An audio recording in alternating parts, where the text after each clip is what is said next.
Raise it up, why? Raise it up. Raise it up, why? Raise it up. Hey, raise it up, why? Raise it up. Raise it up, why? Hey, raise it up. Hey, raise it up, why? Raise it up. Raise it up, why? Raise it up.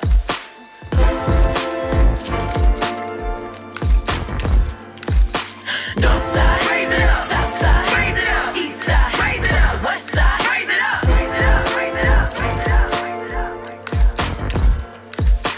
North side, raise it up. South side, raise it up. East side, raise it up. The west side, raise it up. Raise it up, raise it up, raise it up. Hey loves, hey loves, hey loves. I did something earlier. Hey love, hey loves.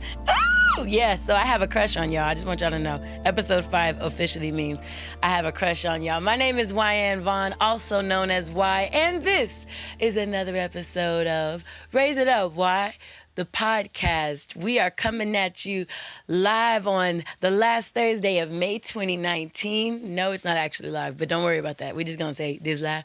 On the last Thursday, May 2019, and just to give y'all a glimpse into what we're doing today, it is basically a makeup class of what I do at 1500 Sound Academy called the Sound Creators Series. In March, I think it was March 13th, we ended up doing a class on the mental wellness of the creator. And, it was an amazing, awesome, like one of my favorite things I've almost ever done. And we had so many dope questions. I think questions are sexy. You guys know that. We had so many awesome questions that it wasn't enough time in 2 hours to get to everything that I had planned for the day and what people were asking. And I don't like leaving questions unanswered. So you all are going to get to reap the benefits of the beautiful, sexy questions that these individuals asked a couple months back. We're going to give that here to you live today. Today's segments, you guys know we do a little a la carting system. Today's segment today, the segments we're going to cover are Break It Down, and then the hashtag HighWise are going to come from that Sound Creator series. There's going to be several of them, so it's going to take up a good amount of time. And after that, we're going to go into Wyann's words of wisdom. We're going to pay some dues, and we're going to give you a couple dates, and we're going to roll up out. All right? Is that good? Well, I hope it is, because we're going to do it. So, you know how I like to do you guys first. I like to bring you into the room. I like to have you all here with me, whatever you were doing right before you clicked on this video, right before you touched play on this podcast on Spotify or Apple Podcasts, whatever you were doing. We're about to create some separation, some distance between that and this, all right? So if you're sitting, get real comfy in your chair. If you're driving, keep your eyes open. If you're anywhere else, why don't you go ahead and close your eyes? Relax into this moment. You here with me, my voice. Me here with you in all of our glory. I want you to take a moment to be here with me. Listen to this voice. Feel your feet. Wiggle your toes. Touch your nose. And just recognize that you're here. Breathe a breath in. Blow a breath out. Again, in through your nose. And out through your mouth. Take a moment to own this miracle called life. That you're breathing and winning just by living this life. Just by spending this time with my voice right now, you're investing into your betterment. Sit with that and feel proud. And welcome. Let's go up. Let's go up. Ladies and gents, I don't know if you know, but I know that I know. Last episode, I did something I've never, ever done before. we didn't only get to celebrate the life and legacy of the great Nipsey Hussle, but his influence and his life's legacy encouraged me to stop being stingy with my music. I wrote a song at the top of 2018, and I played it on Apple Music, Beats One, The Pharmacy with Dr. Dre, where me, DJ Pooh, Exhibit, Battle Cat, J Rock, and a bunch of others all used to every 2 weeks, every other Saturday that Drake wasn't doing his show, we would air the last episode in February 2018. We did play this show, and if you have the archives, you can go back and listen to it, but it was like hot off the press. We had just made it. Chris Cadenhead, who is behind that camera there, played beautifully on it. And we sent it to North Carolina to let Ninth Wonder do his thing, to let Crisis do his thing. We got it back. We had the Regiment Hordes play on it. We just did some good stuff. And right when we got everything back, we just played it. Exhibit and all them loved it, and I loved it, and I wanted to play it for my babies. You know, I started this podcast behind my students at Ujima PCC, and they were like, "We want to hear this song. We want to hear this song," because I'd been telling them about it. So unfinished, not all the way mixed and mastered. We just played it because we was like that. We was the Beats One bullies. We had it like that. So we played it. But in last episode, for the first time, we did the segment called Do a Diddy, and that's where we ended up dropping Wake Up, my first single ever. And the other beautiful part about that for today's episode is we are going to break it down. I wanted to break down its message, break down its content. This episode today, episode 5, is called Sound Creators. And I think that I feel like I am a sound creator. I'll explain what that is. And in this break it down segment of today's episode, I wanted to give you all the breakdown of the lyrics in Wake Up, so that in case you all missed any of the nuances of what I was attempting to translate to you guys through the song, we could kind of clear that up now just to give you a piece of what it is. So let's get into it, all right? Wake Up by Wyann Vaughn. It's funny because everywhere I'm listed as a hip hop artist, but I'm a singer, a songwriter, and a poet, and and everything else, an edutainer and a trained therapist and a MSW, all that good stuff. So the point is, this is the hip hop singer, I guess. I don't know if that even makes sense, but for Break It Down, here goes the lyrics. It's funny how life works out. You get in what you put out. Ain't got time to play with no silly games. I've been through it bullshit since second grade. I had to wake up. Papu told me they take everything, so girl, wake up. You got a lot of life, so keep going. Papu, just giving you a piece of this, was my grandfather, my dad's dad. And he was an individual that, for as long as I could remember, was somebody that had all these little idioms, all these little sayings like, a man, it don't matter what you make, it matter what you keep. And a man should always be able to pat himself in his back pocket, meaning that he always had money. You understand? That he always had something for himself and was never afraid to do what he had to do, honest work, so that he could make sure he provided. Men were providers. And that's something from my grandfather. Dope dude. And I wanted to start my personal career by paying homage to where I come from.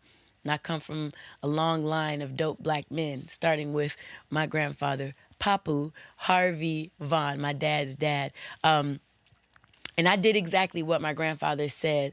A lot of nights I would lay in bed just running math. I was very good at math since I was a kid. I've always loved it. I taught it in the district, Los Angeles Unified School District, just because I loved it so much. They let me teach the basic maths, but I could teach everything up to geometry. So I did exactly what my grandfather said. A lot of nights I'd lay in bed just running math, running numbers. I always had money, like I was counting bread. To Grandpa's voice ran through my head like, baby, wake up. They take everything that color green. And it's true. If you don't know, all that just material stuff, all can be taken away. But what he did do, he pointed to his temple and said it real simple. The only thing that they can't take from you is your mental. So I chose to wake up and keep going.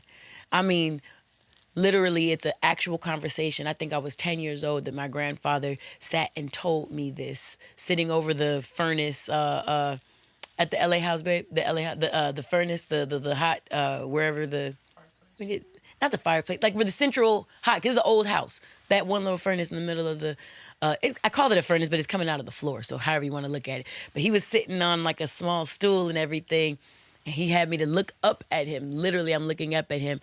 And have you guys seen those posters of like Malcolm X or, I was about to say DMX, not DMX, Malcolm X or Dr. King, thank you, Dr. Martin Luther King Jr., and they both are doing like this. And if you watch the video that my student, Ryan Taylor, directed, we have that picture in our Black Student Success Center at Ujima in Pasadena, at the Pasadena City College. So he featured those images because that's what my grandfather looked like to me at 10 years old, pointing to his temple, saying it real simple. The only thing nobody could ever take from me was my mental. At that moment, I knew I was going to be a scholar. I knew I was going to be a Black scholar.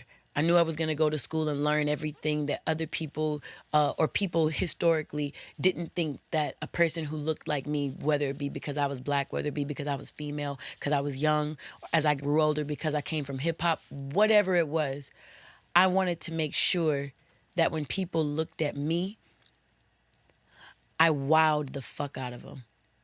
And I think I've been doing a pretty good job. If I started that commitment to myself at 10, here at 37, I feel like I've done a smashing job. That's because I like myself, so I figure I did a good job. But so he said to keep going and keep pushing on. And in the second verse, I say, people listen to what I say. It was actually a statement, like people generally listen to the things that I say, probably because I'm not an asshole and I just talk to you rather than talk at you. You know what I'm saying? Then I go on to say, I share with you how I was raised to help sisters get up and close their legs. Help brothers run from that early grave. My babies, wake up. I was talking directly to my students. They take everything, even you and me. Literally, that was the Emmett Till line, if there was an Emmett Till line of that whole song. They will take everything, even you, even me. My babies, wake up. You've got a lot of life, so keep going. And then leaving from my grandfather, I talk about my dad.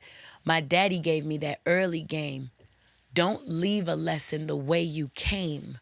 Literally be open in your mindset, and you'll see how that ties into the sound creators, especially because we just did the mental wellness edition talking about mindsets. Open mind, lover's mindset, resilience, being a learner. You know what I'm saying? So my daddy gave me that early game. Don't you never leave a lesson the way you came, because that means you didn't pick up nothing new, right?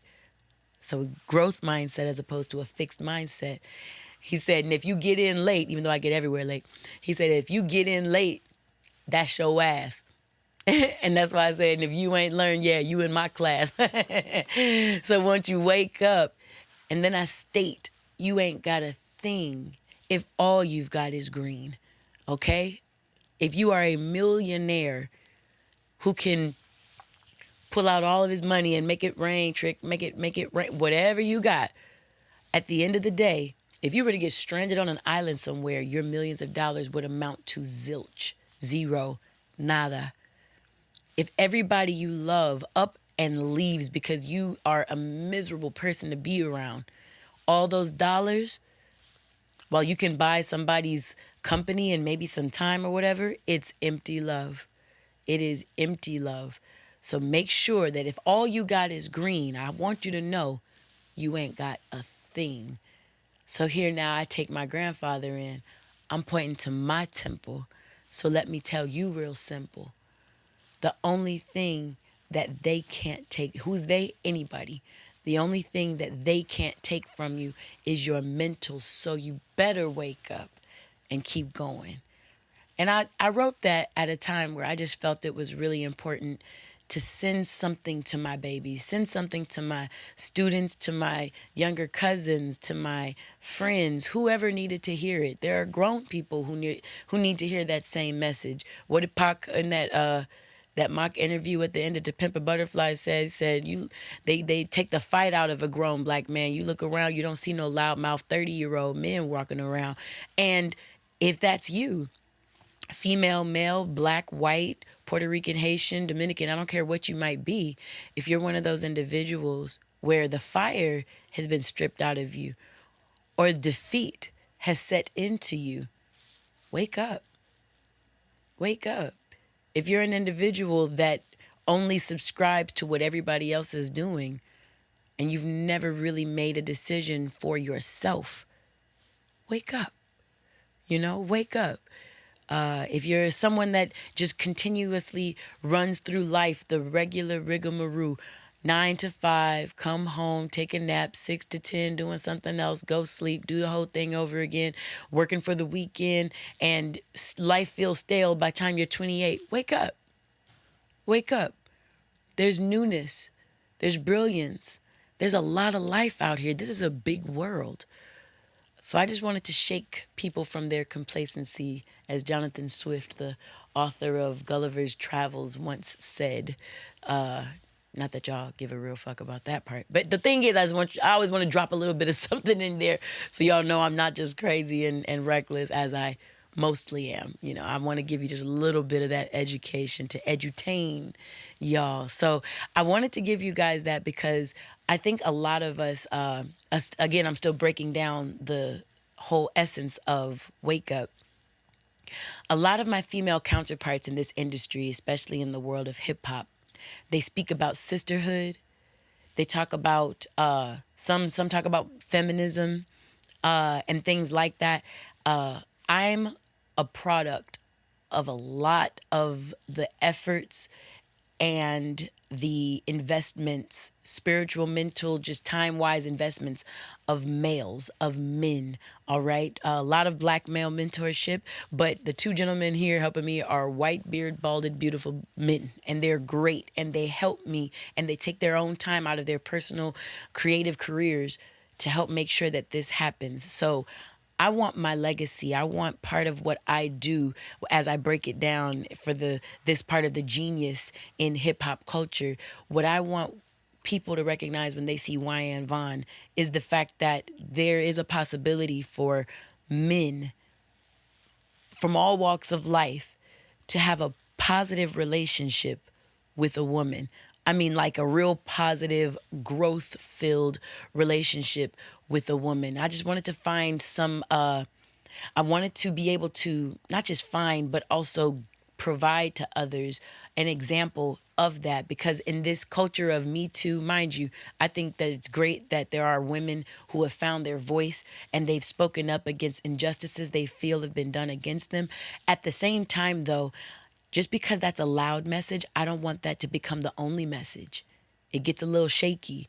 And I want to make sure that we always remember that there's men, there's women, there's old, there's young, there's hip hop, there's classical, there's a whole bunch going on. So this part of the Break It Down segment to unlock the genius of what I've put in to the world, let me tell it, in releasing my first single, I wanted to make sure that we didn't lose sight of the fact that generations of dope men have helped produce this chick right here.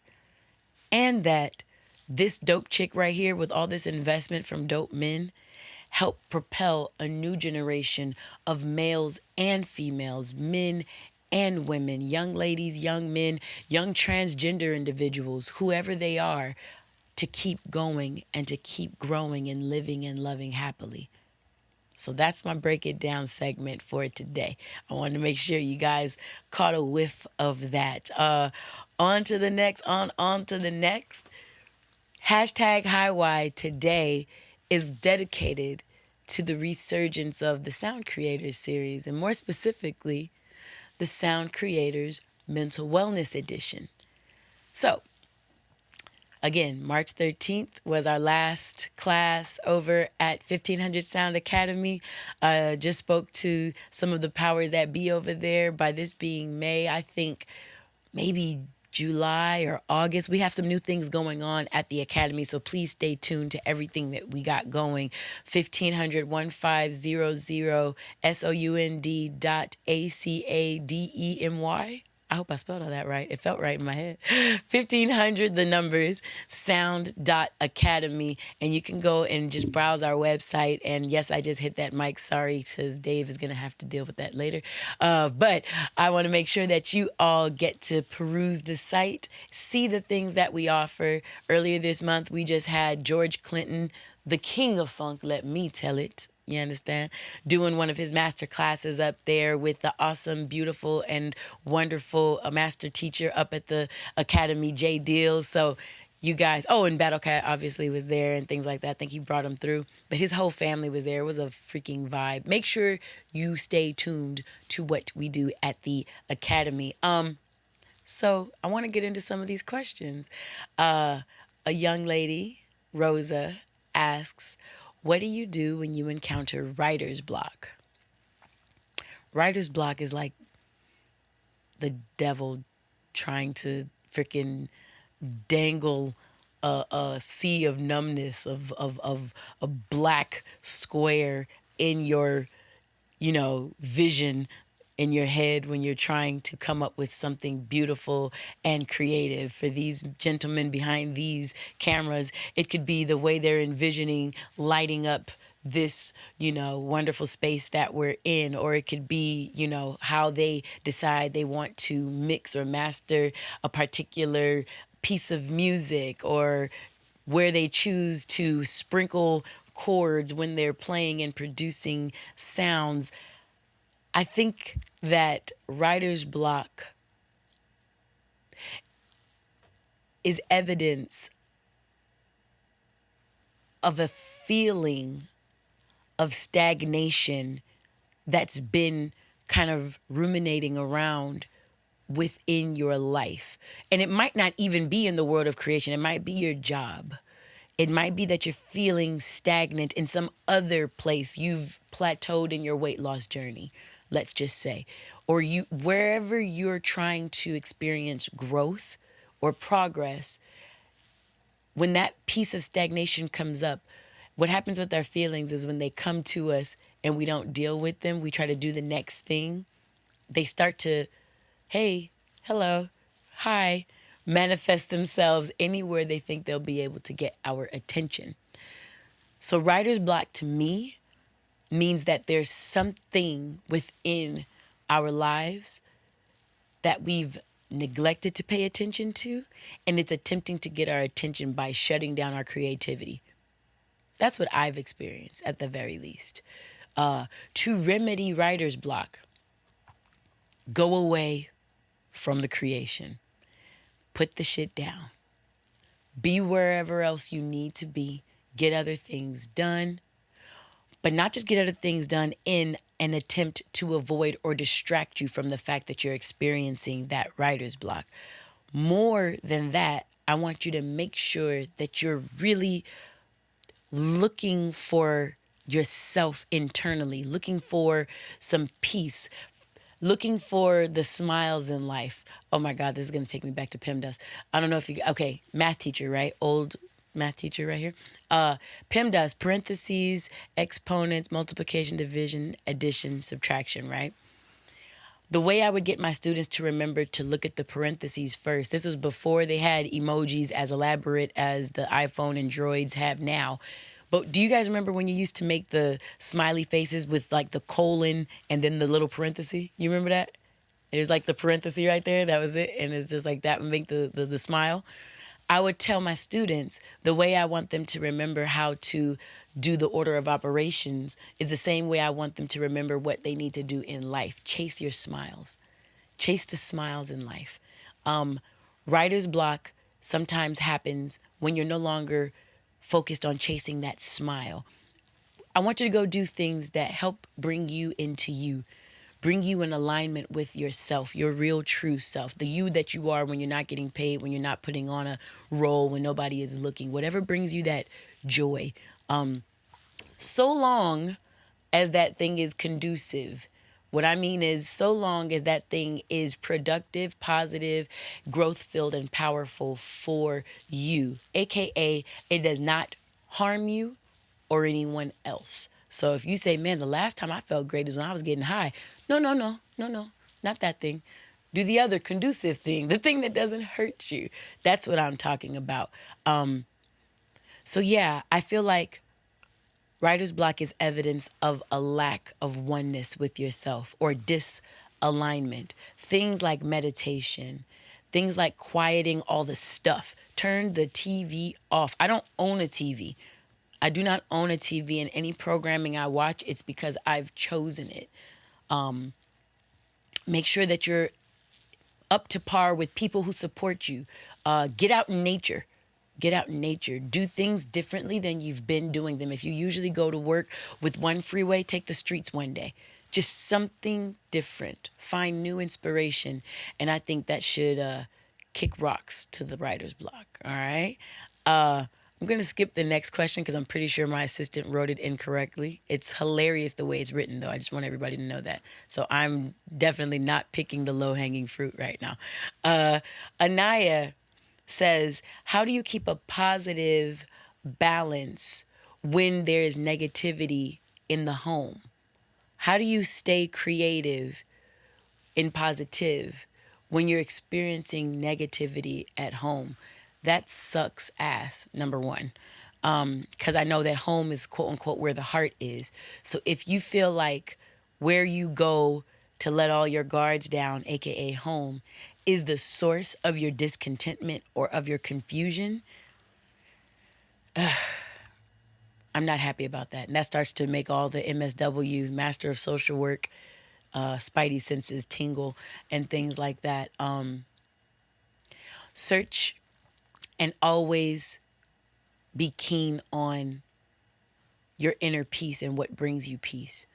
Finding peace where you stand, exactly where you are, even in the midst of what feels negative, is an exercise that if you perfect it, you will never experience writer's block. You will never experience a downtrodden moment.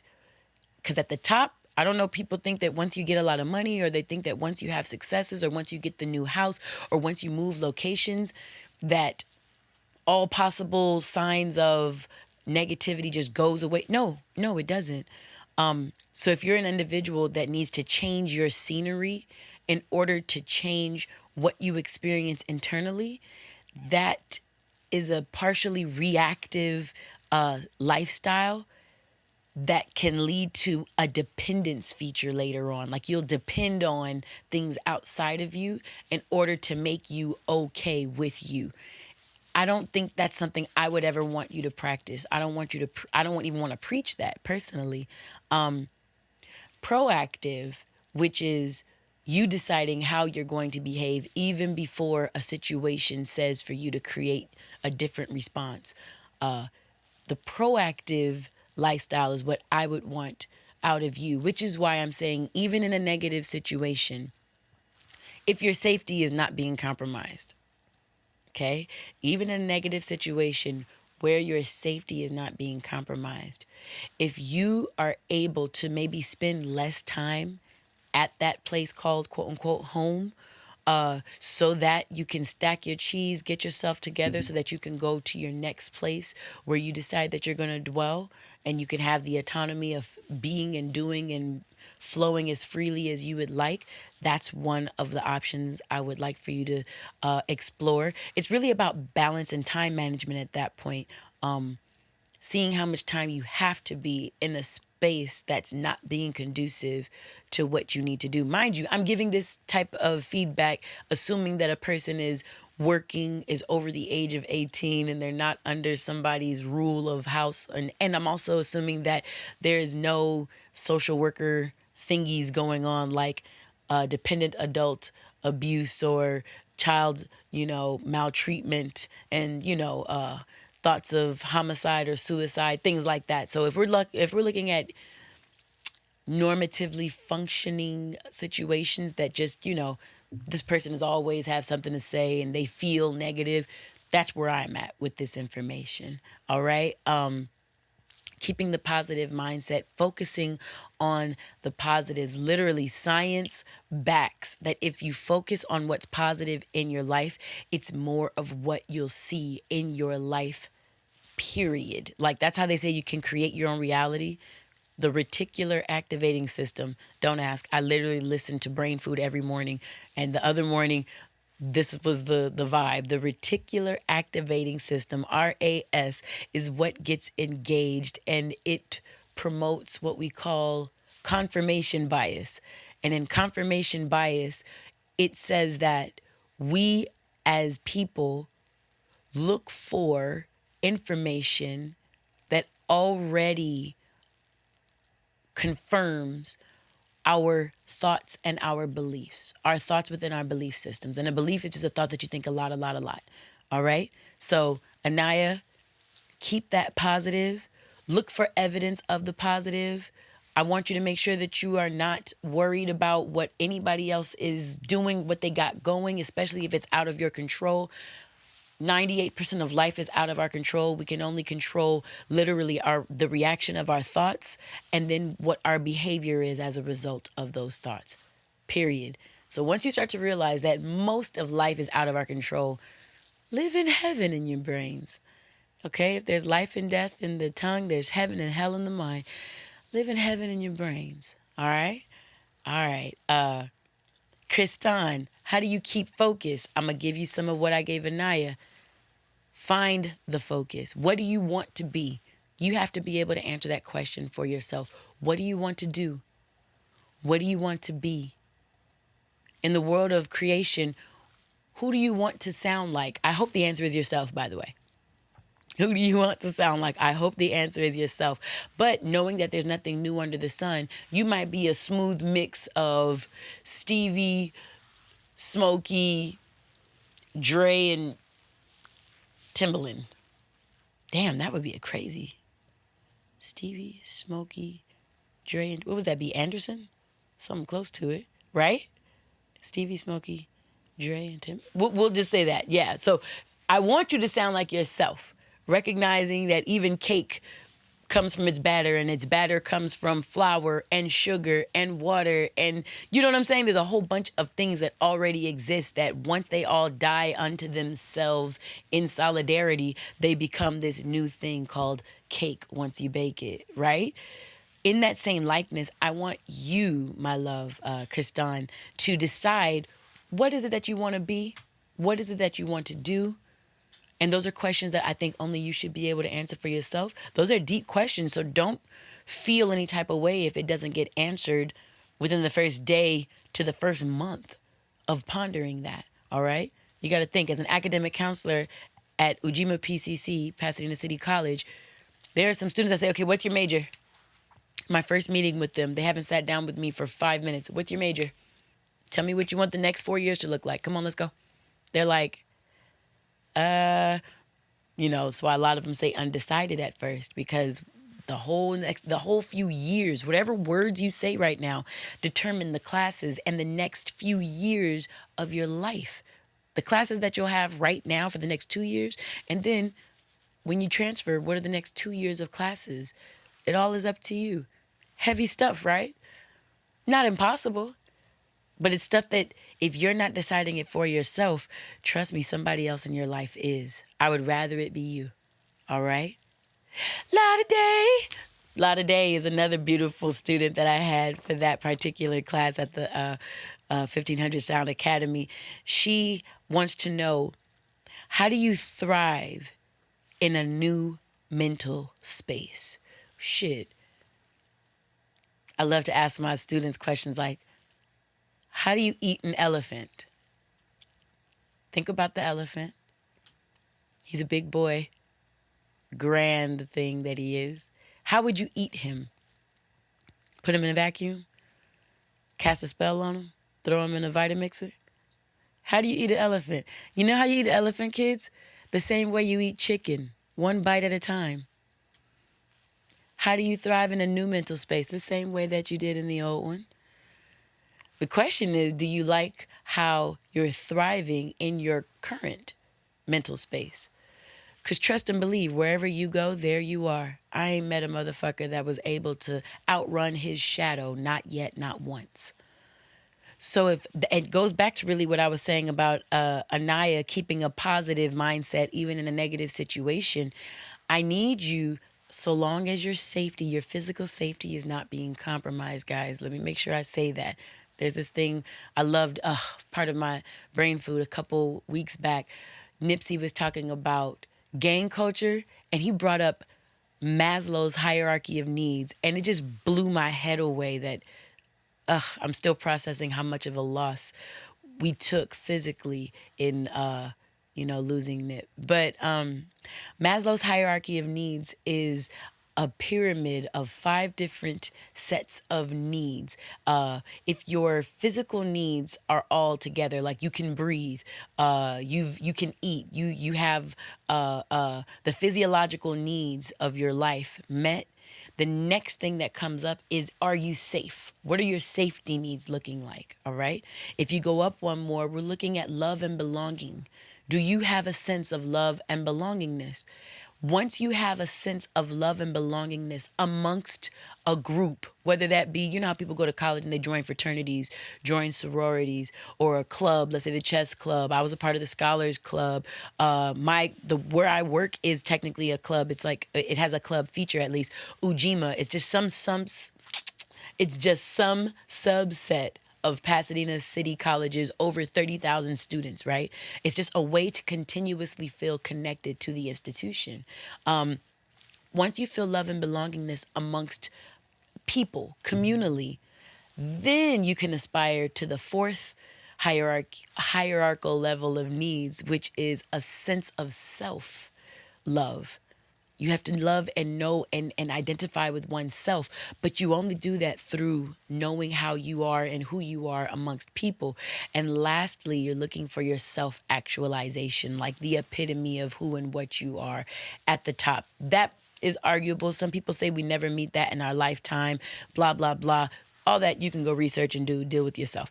But thriving in a new mental space takes the same exercises, the same discipline, the same focus. Where you focus is where you feel. Where you focus is where you feel. They did a pictorial representation of people who were winning Olympians.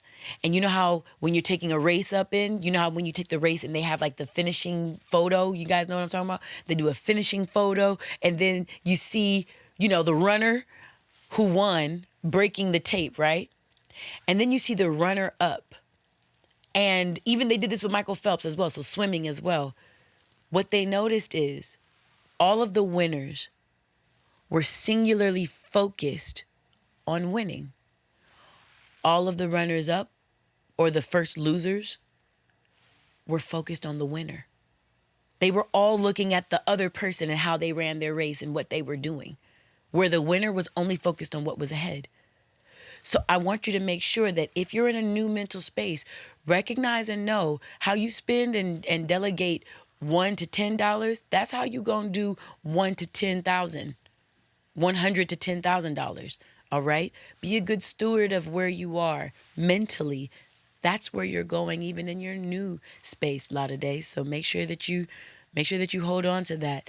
Boomer, intent, not letting it affect the learning process. Intent and not letting it affect the learning process. Boomer, you're going to DM me.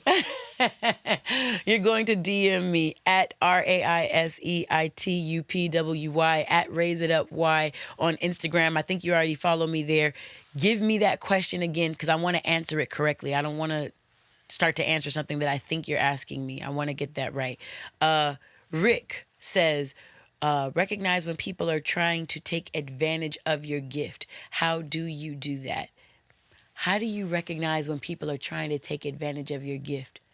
It's a gut feeling. For me, it's a gut feeling. Am I wrong? If somebody's looking to take advantage of you, can't you feel it? You can feel when the situation is wrong for you, right? Not always. No? Not always. What do you think the difference? Gotta be tuned in. Tuned into who? You? You got to be, okay. So look, I needed that volley on that one, guys. Sorry, guys. But, yeah. When you're tuned into yourself, I think, you ever get that, you know what butterflies feel like, right? Like when you're like in love or where you're like about to get a new opportunity and you're like, oh my God, wait, they're about to give me this raise? Wait, did you just say you're going to pay me how much money to do that? And you get this like, it's really anxiety, but it's a pretty anxiety. It's excitement. It's I call that pretty anxiety. And it just like, it feels like butterflies in your stomach. And you're like, okay, shit, I can do this. Yes, I'll do that. All right. I think when someone's looking to take advantage of you, instead of butterflies in your stomach, I call it spiders in your stomach. And it's this, it feels creepy. It almost feels like this, like it's a gut thing that says, like no. But literally, I feel it in my third chakra. I feel it here, first and foremost. Do you feel it there when you don't feel something is right for you, Katie? Sometimes? Or is it a head trip? What is it? What is it for you? It's different, no? Yeah, it's just a second guessing of the whole situation, you know? You start to, okay, so you put too many scenarios on it because it doesn't just sit well with you at the first thought of it.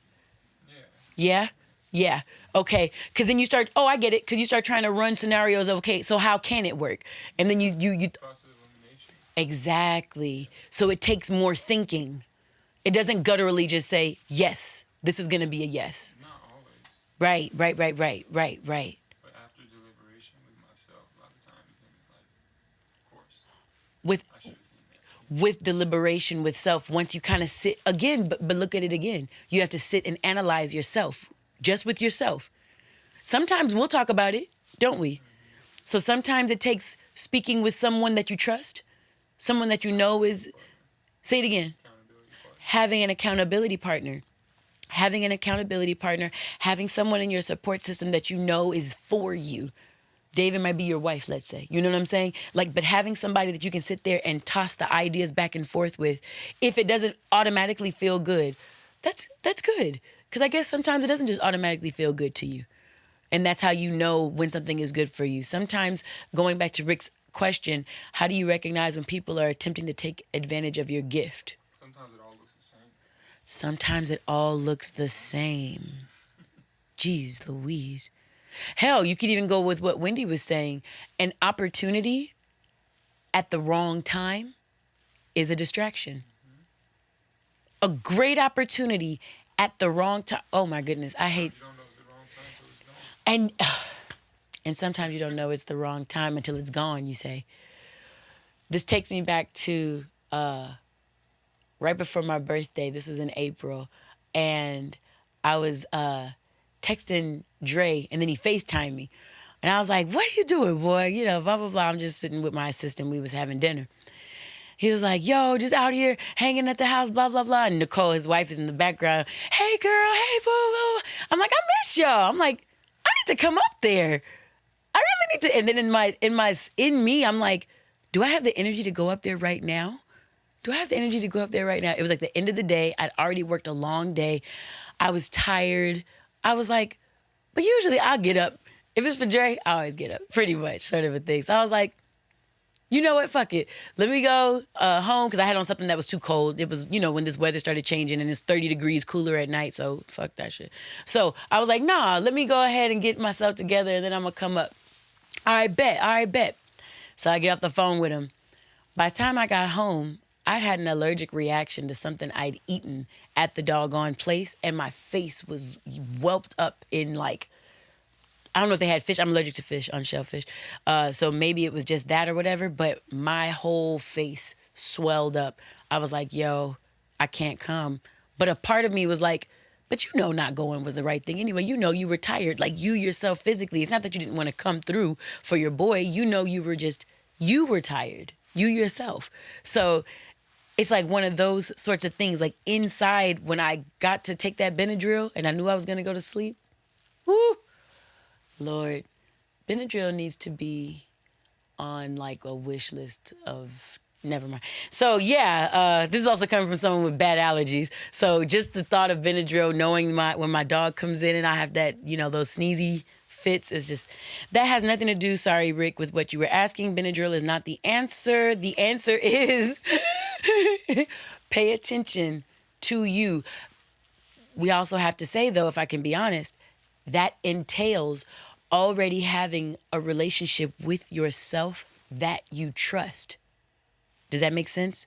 You need to already have a relationship with yourself that you trust. So when your body is sending you a message that says, hey, we're tired, we need you to rest, and you negate that and just continue to push on and go forth, you go to the gym, and that's the day that you pop a muscle. That's the day that you take a misstep and you trip and you hurt yourself, let's say. Whatever it is, you have to have that relationship with yourself that when your body, when your soul, when your mental, when your emotions are sending you all the smoke signals that say, hey, we need you to pay more attention to us. We need you to listen. If you are in a space where, no, I'm grinding. I'm grinding my whole life. I'll sleep when I'm dead and I'm blah, blah, blah. Shit. Life have a way of sitting your whole black ass down. Like on the real. Rick, I just saw you got 18 more questions. Let me tell you something. You just got one answered. Next. I'll get your other ones next episodes, Rick. I just want to make sure. I only got a couple more people. Brian says, how do you effectively manage different personalities? Woo! In this industry, that can be tricky because sometimes the difficult personality is the one paying you. Right? Okay. So I think we have a thing here called code switching. It's knowing, okay, so I come from hip hop, right? Which is all about keep it real and keeping it real, right? But Dave Chappelle on his shows, Chappelle's show, he used to have segments when keeping it real goes wrong, sort of a thing. When you too gangster for the room, but you gangster in a room of OG gangsters, and you start to, talk a little too loud to men who aren't used to being talked loud to, and they beat some guy up on one of the episodes and one of the segments of when keeping it real go wrong, or when you proud and black and at a job where not a lot of people are black or proud, and you lose your shit all because you wanted to yell, I was black and I'm proud, sort of a thing. Or my favorite, I think Chris and my favorite, when we saw the movie Top 5 from Chris Rock. And, people like to say, you can do anything in life. You can be anything in life, sort of a thing. And so there's a scene where DMX is attempting to sing a jazz standard called Smile. DMX, like DMX is singing Smile, though your heart is aching. Like a pretty song. And you have to pull up the clip or go see the movie because I'm not going to give that away. You got to go listen to the train wreck. We can play it. Jeez Louise. I want y'all to support Chris Rock and DMX and all of them by go seeing that doggone movie. But if we could find it and randomly tuck it in at the end of the show, we will do that. I'm tired of rapping, man. Plus, I got so much more to offer. That's what I always say, man. I got so much more to offer. You got a minute? Yeah. Check this out. Smile, though your heart is aching. Smile, even though it's breaking. When there are clouds in the sky, you'll get by. Smile through the pain and sorrow. What? Smile and maybe tomorrow you see the sun come shining through for you. I'm expressing myself over here, nigga. Can you do everything that you can do? That's one question. Should you do everything that you think you can do? That's a more pertinent question. Let me tell it. So when dealing with difficult personalities, you catch more flies with what? Sugar than you do with honey than you do vinegar or something like that is what they say. Basically, you have to know who and what you are at all given times, right? Keeping it real is not an option, especially in my hip hop 101 brain. Keeping it real for Wyann will always be the swag, the vibe. But if someone who knows nothing about hip hop culture is conversing with me, I'm probably not gonna be like, yeah, nigga, the crazy part is motherfucking shit, that shit crazy. That's not keeping it real at that point. That's when keeping it real goes wrong. Keeping it real with someone who doesn't understand my vernacular in the hip hop world would be assimilating to whatever their understanding of me is. Now, does that mean that I change my tone? That I lighten or brighten my skin? If I see somebody who doesn't know about my hair like this, do I take my hair out and straighten it because they would accept me if I had straight hair? Fuck that. No, none of that is the vibe. It's being able to be you, however, wherever, but also doing the literal number one thing that I learned in Speech 101. Or Speech 1 at PCC. For some reason, they don't use three numbers. But Speech 101, know your audience. Because what is the point of you keeping it so real if the people that you're attempting to reach can't understand you? What's the point of that? So you want to be able to meet individuals where they are. Meet people where they are. And for Brian, managing the personalities that can be difficult to navigate will entail you knowing who you are, so you know what is really you that you're not willing to compromise, and what are your bargaining chips? What are the things that you're willing to throw out the window in order to make something work? And you can still say that you're being you. So while I like to cuss, I love cussing because it's me being able to use the breadth of the English language. I recognize that cussing doesn't make me. Cussing doesn't make my pen. So if I have to do a talk at a church, let's say, or in front of little children, yeah, the cussing can be out the window. That's not a problem for me. But let's go back to that church example. If at that church someone expects me to say something that's against what I believe, like denouncing people from the LGBTQ community, I would very politely and in Jesus' name toss up two birds and leave that hoe. I never said a bad word in my life at the church. But at the same time, I know that God loves all of his children, and I saw no exceptions, no asterisk, no footnote to that sentiment. So, yeah, I'm not going to stand by while people say reckless stuff, especially when you start to play with God. God is my real daddy, my daddy. We don't play with that nigga. Not him, not at all. So, how to manage those different personalities, baby, is to know who and what you are so that you know what your bargaining chips are, to be able to easily assimilate into any new terrain, into any different type of style of relationship. And you can still say at the end of the day that you were you. All right? That's what I think that you can do to manage the different personalities. Mind you, what can we control in this life? What we think, what we do, period. So you're not really managing them and their difficult personalities at all. They are who they are. You have shit for brains to do with it. You can do literally nothing. So all the control and all the power reside in you being able to make sure you're keeping in stride with who and what you are at all times. Maya, how do you share creative space with others without stepping on toes?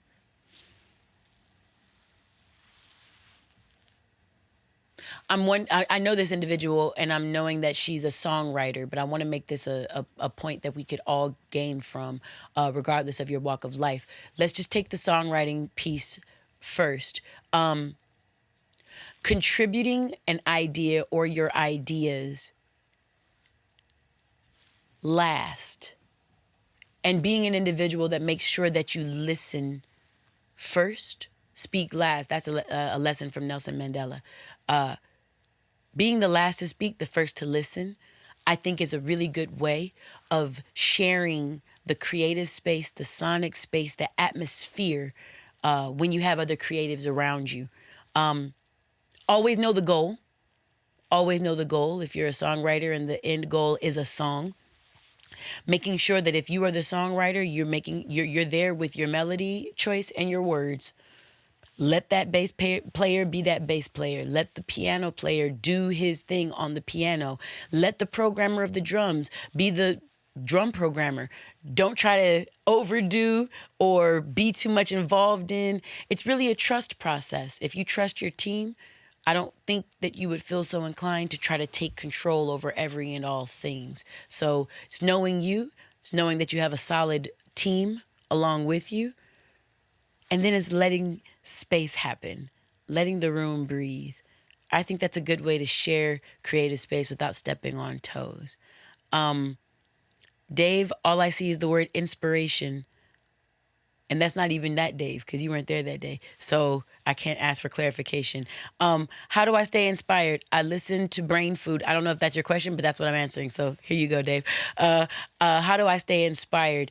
I listen to Brain Food every morning, at least about 10 minutes of it. It comes from all different sources, people with degrees, multimillionaires, individuals that have overcome adversity in various types of settings, rappers, scholars, anything you can think of. I try to get in at least 10 minutes of a different dope perspective every day so I can incorporate it into mine. That's number one. And number two, stay around inspiring things, whether that be the people I choose to hang around, whether that be turning off negative programming, if that's TV, the news, quote unquote, the news, I'll leave that alone. But anyways, the news, individuals that only talk about other individuals, that's evidence of a small mind. Individuals who talk about other individuals possess small minds. Individuals who speak about things possess mediocre minds, and individuals who speak about concepts of things that can be, stuff that's not even yet seen. Creatives, those are great minds. So I try to surround myself with creatives. If someone is talking too much about somebody else, I graciously dismiss myself from the room. All right. Angela, you're last. How do you deal with yourself, and how do you keep in touch with your work? How do I deal with myself and then keep in touch with my work? I spend time with me every morning. If you guys follow my personal account at Wyanna, Wyanna, let me clear that up. My name is Wyann, Wyann Vaughn, all right? Wyann Vaughn, sometimes it's Y, all that different stuff I say in the beginning. Wyanna is what my grandmother used to call me.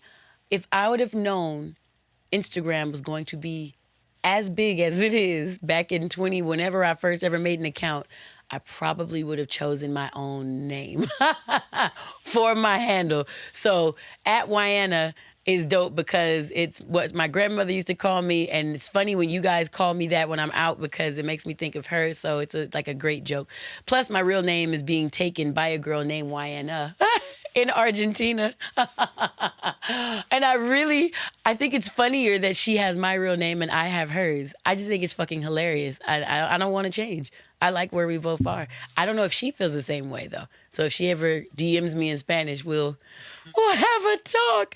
But anyways, how do I deal with myself? If you guys follow me on @Wyanna, Wyanna, you'll see that I do a morning dance with my German Shepherd, Shoka, every single morning. And it's part of a series of what I do to just feel good in and of myself. You've heard me say that I also do my brain food, take in positive information every morning. 3, I write out. I get out whatever I'm on, wherever I am at the time for the day. I set my intentions for the day. I visualize for the day. That's the 3rd thing I do. The 4th thing I do happens before my feet touch the ground, which is thank God in various ways and let him know that I still trust him, which is, in my opinion, the highest evidence of your love for your higher being. You guys can call him what you want. I call him God, him or her, however you guys do your thing. Yes, that's all up to you.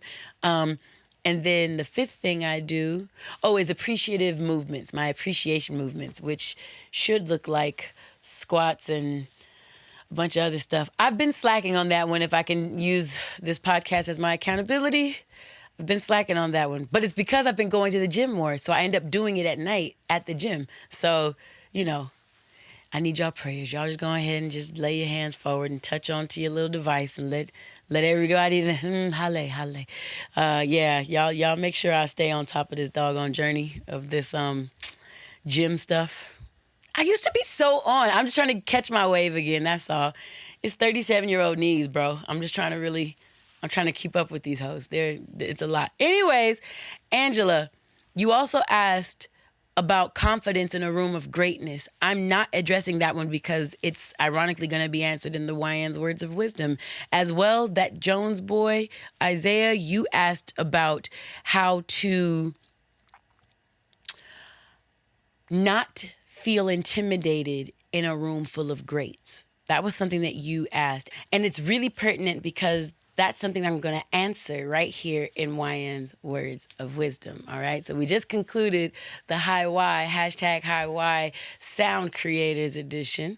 And we're going into Wyann's words of wisdom. And this was something that my makeup artist from earlier was just talking about where, and her name is Kaylee. Kaylee, yeah, she's such a beautiful girl. She said that she thought that this would be something that she wanted to hear because she's now listening to the podcast, you know. But in Wyann's words of wisdom, I'll start by saying, hey, yo, fuck just. Just. Oh, so when you're not doing entertainment, you're just a counselor at a school, right? Oh, I know your mom and them. They just got that one song, Best of My Love, right? Oh, so you just did background vocals on To Pimp a Butterfly and Compton and the YG stuff. So you ain't really a featured artist, though. I've heard each of these statements from industry folk. Mind you, I differentiate between music people and industry folk. Industry folk. Oh no, shishi poo poo. No, don't call me, I'll call you. Love you, hate you, let's do lunch. Yeah. Last episode we talked about fake Hollywood, well, fake acting like LA, aka Hollywood people, all the transplants. This y'all niggas. That part. Anyways, now, because I choose to look at everyone with loving eyes and spirits, I'm going to say that each of these statements came from a place of ignorance and desire to understand. I have no problem with anyone seeking to learn information about me or anything or anyone else.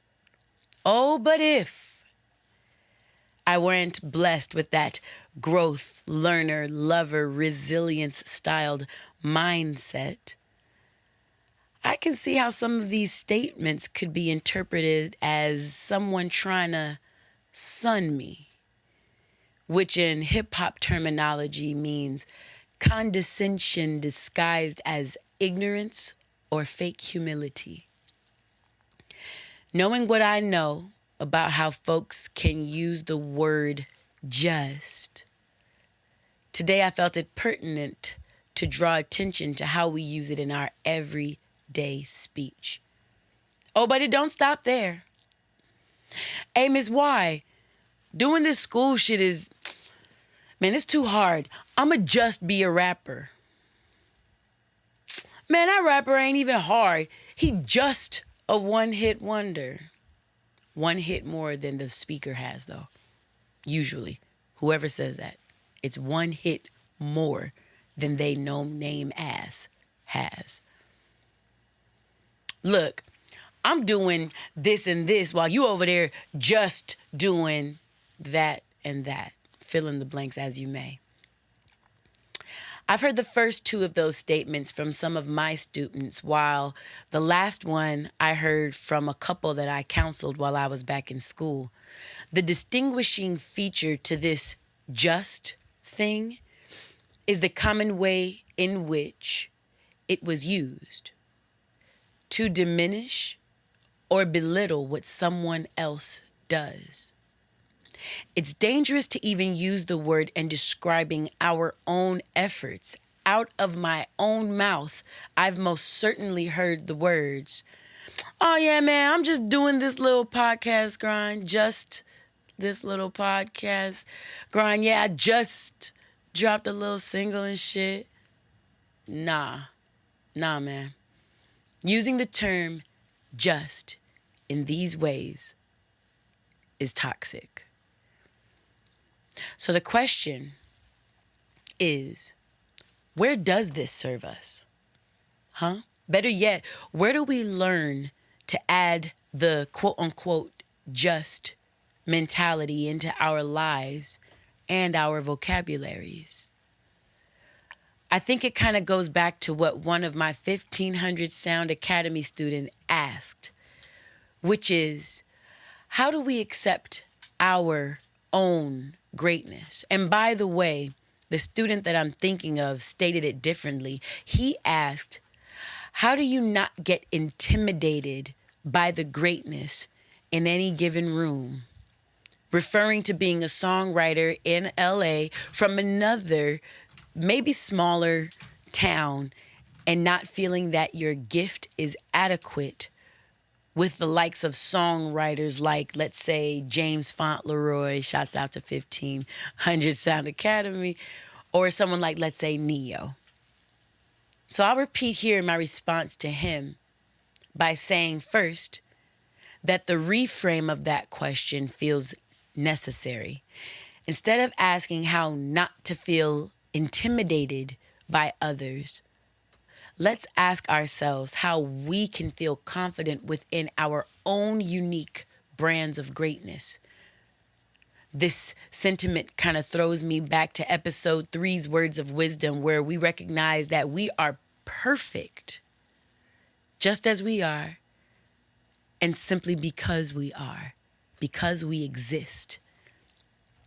Somewhere along the way, it seems we learn to compare ourselves to others. Maybe when we're in grade school, if we're going to look at life through the Erik Erikson lens of industry versus inferiority, where we see how someone's work ethic gets them certain grades and acclaim while ours may not. And seeing the person whose industrial nature gets them gold stars or leadership opportunities, others who don't earn grades like these or find other ways to win the esteem of the adults and peers around them may begin to feel inferior. For the record, I do not write like the incomparable James Fauntleroy, nor do I write like the pen of the unstoppable Schaefer, aka Neo. It always feels so weird to call him Neo because I've known that man since I was 17, but we will call him Neo for the sake of this podcast. My pen is not Rhapsody's impeccable pen, nor is it Fonte's or Kendrick's. My pen is my pen.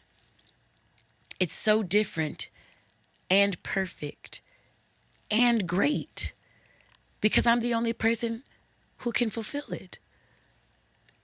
I never look to sound like one of my great friends or any other great, successful, creative person. If I tried to double up on sounding like anyone else, I'd leave a void in the creative soundscape of music. And that would be a tragedy like none other. To go to my grave, never knowing how I sounded, man. Imagine doing a 500-piece puzzle and deciding that the corner pieces are the most important pieces of all. So you thinking of yourself as some random middle piece of the puzzle, you try to shape, shift, and morph into the second coming of one of the corner pieces. Do you realize that even if you succeeded, even if you change yourself completely to become a carbon copy of something that already existed, do you not see how by doing that, you would never, ever complete the puzzle? Namely because you would be missing the random, what you thought was insignificant piece you were to fill that void wouldn't even be there. So the 500-piece puzzle would have 499 intact pieces with one gaping hole where the missing piece called you would have perfectly fit. Now, we can extend this conversation to a bunch of shit, including what I call the Build-A-Bitch era we're in, where surgery's got a bunch of people looking like they came out of a factory, which is all evidence of self-discontentment, or the little new rapper starter kit of facial tats, ad-lib raps with no lyrical content and dreads. But I get it. These aren't the points of this talk. The point is that when one focuses not to the left, nor to the right, but directly on the fullest image that they see in that mirror, and seek to find happiness, joy, and contentment there, shit, the rest of their lives quickly fall into place. If you've ever experienced divorce or heartbreak, or if you have heavy religious ties, or if you've worked to be sober for quite some time now, if you're thick and have only recently learned to accept your body as beautiful, or if you are thin and have only recently found the sexiness in your thinness, if you're black from the suburbs or white from poverty, whatever your unique story is, I should feel it in your creativity, in your music, in your pen, in your tone. Make music from your bones, man. Show me where you're from when you dance. Make me know you from your style of dress. Don't talk it, be it. No caption. Be that sound creator who creates from sound, body, mind, and spirit. I think we have a plethora, a literal oversaturation of creators who create to sound like everybody around them. Don't just create to sound like the next person. Complete the puzzle. Show us you. And those are my words of wisdom for today. And you know how we can't leave, y'all. So we got... So we're today paying our dues. Y'all gonna get tired of me talking about these students. And I feel a type of way because this young man is not an Ujima PCC student. He is a Black Academia student, which is a program that is like a sister program to Ujima, and it's headed up by my assistant. So I feel compelled to talk about it because I love my assistant. So I love the program and I love my boss, and she also has anyways, point being, Black Academia houses this new student. His name is Donovan Lee Jones, and he has a new clothing line. He does like 7,000 things, so that's one of those kids that you just can't stop, won't stop. However, this baby has something called Bharmony, and it is a clothing line with the tagline, "Retaliate with your success." Pretty exceptional kid. He's also a veteran, so I fucks with him off top just because his services help me talk shit about anything I want to in this great nation. So shouts out to Donnie. You understand? Well, Donovan. I have another student named Donnie who will be on this podcast later. This student actually wants to be on our 8th episode of the podcast, so we'll see. We'll see. We gotta see his grades. Once his grades come back, no, but he's a veteran, so I like him either way. Anyways, Bharmony Clothing, at Bharmony Clothing, the letter B, Harmony Clothing on Instagram. You guys go check him out. Check him out. Number 2, paying my dues. My coworker, the brilliant Armia Walker, has a clothing line. Well, this is not clothes, as you see. It's not even a clothing line. What would you call this? It's like a family line called Darque, Darque. The website is DARQUEWEAR, darquewear.com, and I have the backpack under the Neff line. Neff, short for Nefertiti. Oh, dang it! I just told you what Nefertiti meant. It was on the website, and it says it's like something cool. anyways, the queendoms that ruled the dynasties, the most flourishing dynasties that took over Europe, not Egypt, in Egypt's great illustrious history. Nefertiti was that queen. She the bomb. And I had to support my girl, my coworker. She works at my college and in the Ujima program and with Black Academy. Ooh, give me this. Nefertiti, who was the wife of a name I can't pronounce, was one of the most powerful queens in the long history of Egypt, admired worldwide for her beauty and her name that means the beautiful one has come. Biatch? Like, I just want them to add biatch. But no, it's the beautiful one has come. This African queen, considered by many to be the power behind the throne of one of the most influential dynasties in Egypt. Smart, beautiful, and powerful. So, of course, we had to give it to me. The vibe. Anyways, yes, if you all would like to order from my beautiful, basically my sister's line, Armia Walker started this for her family while she is an educator and a counselor, an academic counselor like me, a professor like me up at the college.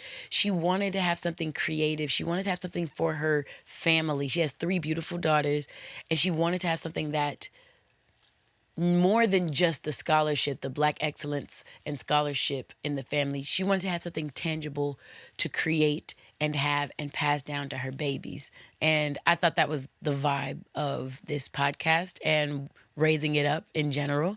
So I'm bigging up my sis, my girl, Armia C. Walker, and Darque Wear at darquewear.com. DARQUE, that is. Number 3, y'all know I love the Doux more than you knew. I always try to find new ways to sing it. Warren was singing it last time because I did the soft one. I love the Doux more than... So now I guess that's what? An 80s song? An 80s Vogue version. I love the Doux more than you... No, it doesn't work. Don't worry about it. So, not the Fresh Prince, ladies and gentlemen, but the conditioner is called the Fresh Rinse. Yes, yes, and more yes. And I literally almost got my nails done just because I knew it would look good with this. Also because my student gave me this shirt and it was had orange in it, so I wanted to be orange for my babies and stuff. But of course, my cousin Maya Smith, creator, innovator, lead educator of the Doux. That's this girl right here. This shit was established in 1993, and this wonderful product fights frizz, creates softness. It's also men. I deal with 2 bald men, so they have no clue what this means. But all my curly girls, it got voted number 1 for slip. So all your curls feel like they're individually slipping off of each other. When you put this in your hair, it feels like a baby's beautiful bonnet of curls. Basically, you're like walking sex when you wear her products. So I love the Doux more than you knew. So get it right or pay the price. All right.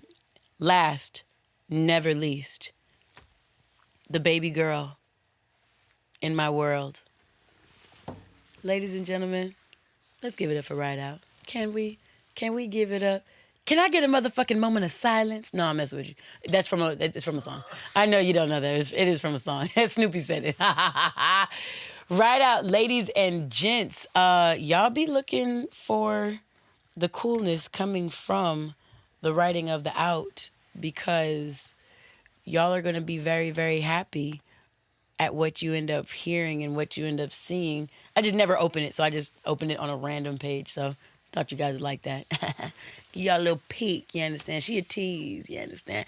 But WyannVaughn.com, WYANNVAUGHN.com is where you can make sure you go to connect with my team. Put the email, I was going to say puncture the email icon.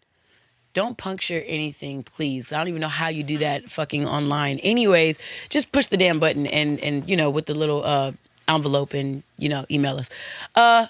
Ladies and gents, I done talked more than the law allow because all these damn questions came up. I hope you took away everything I was looking to throw at y'all and give today.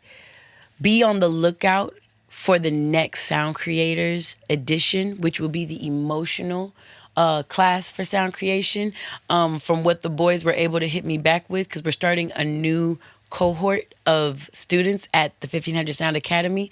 So let's look at about July or August for the emotional edition of Sound Creators. Ladies and gentlemen, thank you so much for your time, for your beautiful ears, for the wonderfulness that is you and sharing yourselves with me. I love you. I love you. I love you. Much love and positivity. Mwah, mwah, mwah. Stay real, y'all. Let's do it. Let's go.